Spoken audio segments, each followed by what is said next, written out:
মাশাআল্লাহ হযরত আসছেন।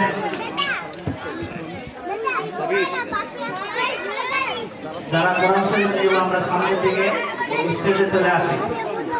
আজকে এই মাদ্রাসা দারুল কোরআন বাহরুন নিসা কমলাপুর মহিলা মাদ্রাসা গত 2021 সালে প্রতিষ্ঠিত হয়েছে।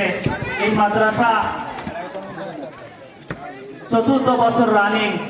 আলহামদুলিল্লাহ এই মাদ্রাসার উস্তাদদের মেহনত, এলাকাবাসীদের মেহনতের আজকে সফল আমরা চোখের সামনে দেখতে পাচ্ছি।